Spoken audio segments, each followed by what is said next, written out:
Ontang-anting. Semua nama, tempat, dan waktu dalam cerita ini disamarkan. Mohon maaf jika ada kesamaan. Tahun 1985. Tepat Kamis malam, pukul 20:45 malam. Menurut cerita ayah, malam itu aku dilahirkan setelah sekian lama ayah dan ibuku menantikan kelahiran buah hati. Namun sayangnya, 3 bulan setelah kelahiranku, ibuku mengalami stroke yang membuatnya harus tetap berbaring di atas ranjang dengan tidak sekalipun keluar dari kamar. Tahun 1990. Waktu itu, usiaku baru saja menginjak 5 tahun. Namun anehnya, aku sudah bisa melihat sesuatu yang seharusnya tidak bisa dilihat. Di dalam rumah, aku sering sekali melihat perempuan cantik yang pada kenyataannya, waktu itu di rumahku tidak ada orang lain selain aku. Ayahku dan ibuku yang tidak pernah keluar dari kamarnya. Dan karena waktu itu, aku masih belum mengerti apakah itu makhluk halus. Akhirnya sosok perempuan tersebut sering sekali mengajakku bermain hingga menemaniku dikala aku hendak tidur siang. Tahun 1995.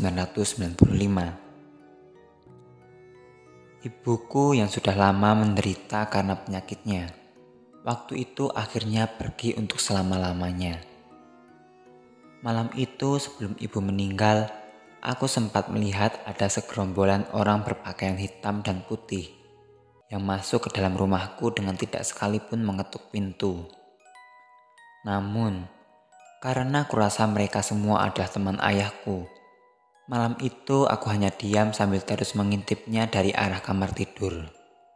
Namun anehnya, beberapa saat setelah itu, aku mendengar suara ibuku menjerit, yang akhirnya ibuku pun dinyatakan meninggal dunia karena penyakit yang telah diderita.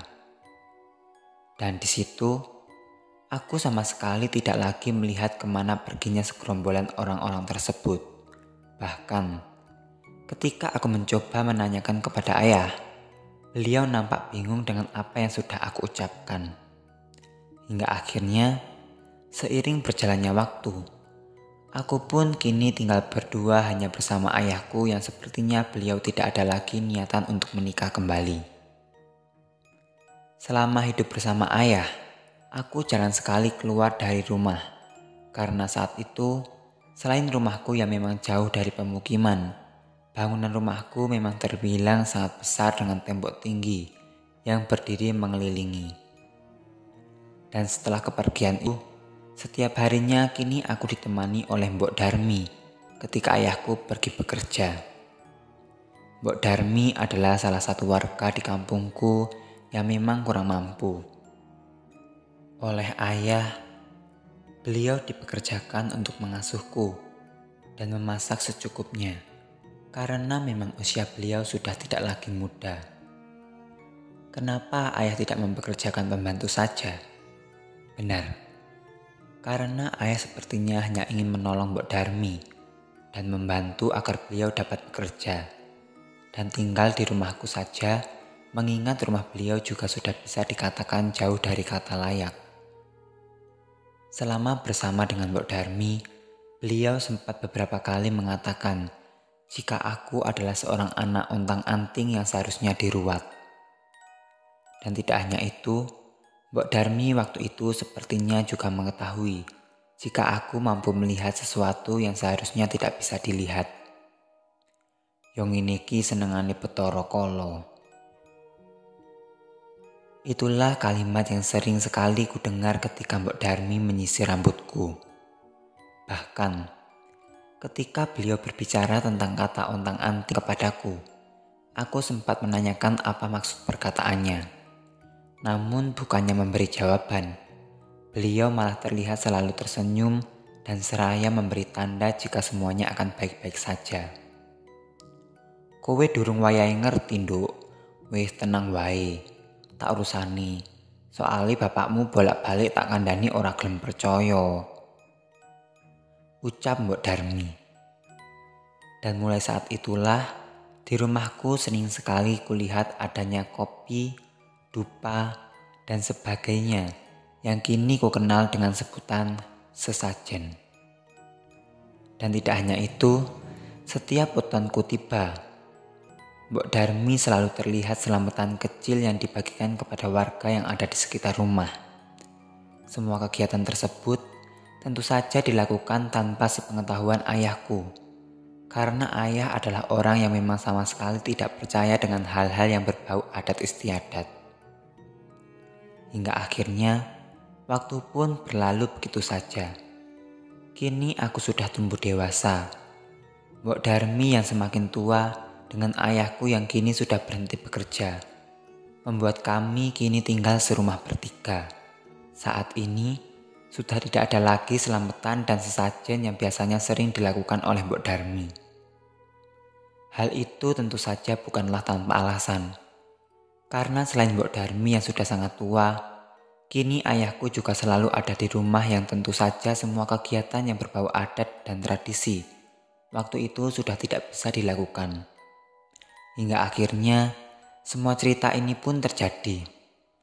Aku yang sebelumnya baik-baik saja, waktu itu tiba-tiba jatuh sakit entah kenapa. Setiap maghrib menjelang, aku selalu mendengar suara aneh yang ada di telinga, ditambah rasa panas yang rasanya membakar bagian dada. Dan tidak hanya itu, jika malam sudah mulai datang, aku selalu menggigil kencang dengan pundak yang juga terasa sangat berat seolah-olah aku sedang ditunggangi oleh seseorang. Mengetahui itu, semua pengobatan pun dilakukan oleh ayah agar aku bisa sembuh seperti sedia kala. Keluar masuk rumah sakit, waktu itu rasanya sudah menjadi rutinitas harian, meskipun aku pun juga tahu jika semua itu tidaklah ada hasilnya. Bahkan sejak aku sakit waktu itu, harta kekayaan yang dimiliki oleh ayahku benar-benar habis digunakan untuk mengobatiku. Tanah, kendaraan, emas, dan sebagainya. Waktu itu perlahan dijual satu persatu hingga akhirnya harta kekayaan hanyalah tinggal rumah yang kutempati. Di situ, ayahku terlihat sudah dalam keadaan terpuruk, ditambah keadaanku yang waktu itu sudah tidak lagi bisa bangun dari ranjangku. Tubuhku kurus, rambutku rontok, dengan nafasku yang sangat sulit kuhembuskan. Membuat keadaanku waktu itu rasanya sudah tidak lagi bisa jika harus kuceritakan. Hingga akhirnya hari itu pun tiba. Hari itu sepertinya sudah menjadi hari terakhir ayah dalam mengupayakan kesembuhanku. Uang di kantong ayah hanya tinggal 10.000, dengan kendaraan yang tersisa juga hanya satu, yaitu motor buntut, yang juga sepertinya sudah lama tidak digunakan. Bapak arep nang omahe Pak Mangun yo nduk. Bapak arep nyilih duit nggo kowe. Bapak mulih sesuk. Mengko lek ana apa-apa celuken mbok miae yo. Ucap ayahku hari itu sambil berpamitan pergi meninggalkanku. Dan tanpa menjawab perkataan ayah, waktu itu aku hanya diam sambil menatap wajahnya. Dengan perlahan aku yang mulai meneteskan air mata. Setelah kepergian ayah, aku pun waktu itu tetap berbaring di atas ranjangku seorang diri dengan sesekali menoleh ke kanan dan ke kiri. Karena aku tahu, kamar Mbok Darmi waktu itu terletak cukup jauh dari kamarku. Namun anehnya, belum lama setelah ayah pergi, waktu itu aku tiba-tiba mendengar suara senandung Jawa yang terdengar jelas bersumber dari dalam rumahku. Tak lilu, lilu lidung. Awalnya, aku mengira jika suara senandung tersebut adalah suara dari Mbok Darmi. Namun, karena setelah ku dengar dengan lebih teliti, ternyata bukan suara dari Mbok Darmi. Akhirnya aku pun perlahan berteriak meminta bantuan dengan perasaan yang tentu saja sudah mulai ketakutan. "Mbok, tolong!" teriakku. Namun sayangnya, bukannya mendapatkan jawaban, waktu itu aku malah melihat sosok perempuan berpakaian khas Jawa yang terlihat berjalan pelan mondar-mandir di dalam rumah. Mengetahui hal itu, aku pun hanya bisa berteriak meminta tolong, namun tetap tidak bisa bangun dari tidurku. Karena waktu itu aku masih merasakan sakit yang ada di sekujur tubuhku. "Mbok, tolong!" Ucapku perlahan dengan air mataku yang mulai menetes deras di pipiku. Dan anehnya, tidak berhenti di situ saja. Waktu itu pandanganku kembali teralihkan dengan adanya sosok laki-laki kerdil, berwajah rata, yang terlihat memanjat ke ranjang tempat aku tidur dengan sesekali menjilat-jilati bagian kaki kanan dan kiriku. Waktu itu, berteriak pun rasanya sudah tidak mungkin lagi kulakukan. Aku benar-benar diteror habis-habisan oleh beberapa sosok yang aku pun kesulitan jika harus mengingatnya lebih dalam.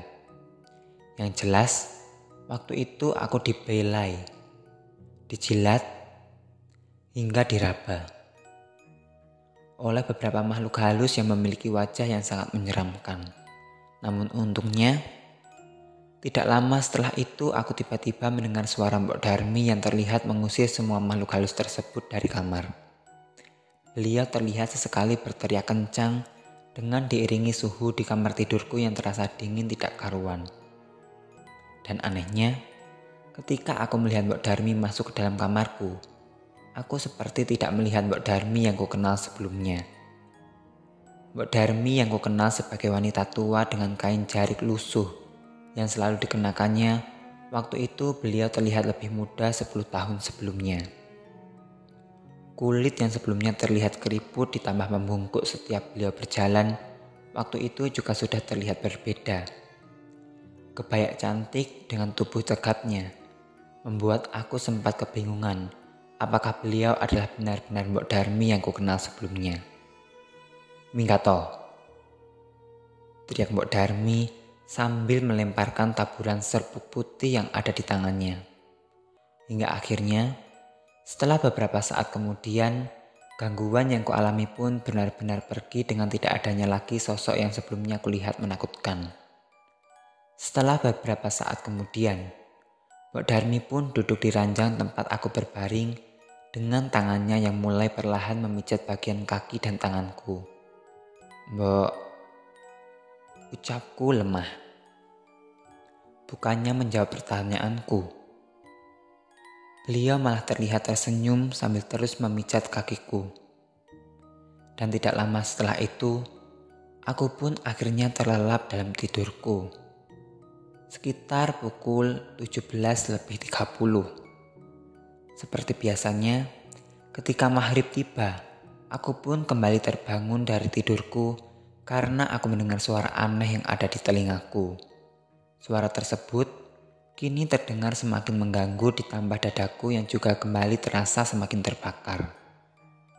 Merasakan hal itu, tentu saja aku kembali menangis terseduh-seduh dengan kini Mbok Darmi yang sudah tidak lagi terlihat di sisiku. Namun anehnya, belum lama setelah itu aku pun kembali mendengar adanya suara yang sepertinya sedang masuk ke dalam rumahku. Suara tersebut adalah suara pintu utama rumahku yang terdengar terbuka dengan diiringi suara gemerincing lonceng yang saat itu ikut terdengar perlahan. Krek. Mendengar hal itu, aku pun seketika berteriak karena kurasa malam itu adalah ayahku yang masuk ke dalam rumahku. "Yah," ucapku. Namun anehnya, bukannya mendapatkan jawaban. Malam itu aku malah tiba-tiba mencium aroma bunga melati yang sangat kuat dengan diiringi suara langkah kaki yang juga terdengar lebih jelas. Plek, plek, plek. Dan karena aku yang laki-laki tidak mampu bangun, waktu itu aku hanya mampu menoleh ke arah pintu kamar yang waktu itu memang terbuka dengan sangat lebar. Aku terus menatap ke arah luar dengan diiringi jantungku yang kembali berdetak kencang. Karena suara langkah kaki yang kudengar tersebut semakin lama sudah terdengar sangat semakin dekat. Tapi anehnya, ketika yang kudengar tersebut seperti sudah berada tepat di depanku. Malam itu aku sama sekali tidak melihat adanya siapapun yang ada di dalam rumah. Keadaan rumah malam itu benar-benar kosong, dengan hanya ada angin yang sesekali meniup kencang menerpa tubuhku. Mengetahui hal itu, aku pun memutuskan untuk kembali tidur dengan tidak berhenti membaca doa. Karena aku pun tahu, waktu itu aku sama sekali tidak bisa berbuat apa-apa selain hanya berdoa kepada Tuhan Yang Maha Esa. Dan puncaknya, ketika waktu sudah menunjukkan sekitar pukul 23:30 malam, aku kembali mengalami gangguan yang mungkin tidak akan pernah bisa aku lupakan. Malam itu aku terbangun karena perutku yang mulai lapar. Karena Mbok Darmi yang laki-laki tidak mendengar teriakanku, aku pun mencoba meraih beberapa potongan buah yang berada di meja yang terletak tidak jauh dari ranjangku. Namun anehnya, masih beberapa saat aku mencoba meraih buah tersebut. Tiba-tiba aku merasakan ada seseorang yang menarikku hingga aku terjatuh dari ranjang. Dan tidak hanya itu, ketika aku jatuh, malam itu aku tiba-tiba sudah ditemani oleh sosok perempuan berwajah membusuk yang sesekali meraba pipi dan menjilati leherku. Mengetahui hal itu, aku pun rasanya sudah tidak mampu lagi untuk kembali berteriak. Tubuhku berat, nafasku sesak, dan mataku berkunang-kunang. Membuat perasaanku waktu itu sudah tidak lagi bisa aku jelaskan. Hingga akhirnya, malam itu pun aku sudah tidak lagi bisa mengingat apa yang terjadi selanjutnya. Yang jelas, keesokan harinya, aku dibangunkan ayahku dengan wajah terlihat sangat khawatir dengan keadaanku. Dan tidak hanya ayah, waktu itu aku juga melihat ada beberapa saudaraku yang berkumpul di rumahku dengan ditambah ada juga tetangga kanan kiri yang terlihat ikut berkumpul menatapku. Melihat hal itu, aku pun seketika menangis terseduh-seduh dengan rasa takut yang sudah tidak lagi bisa aku tahan.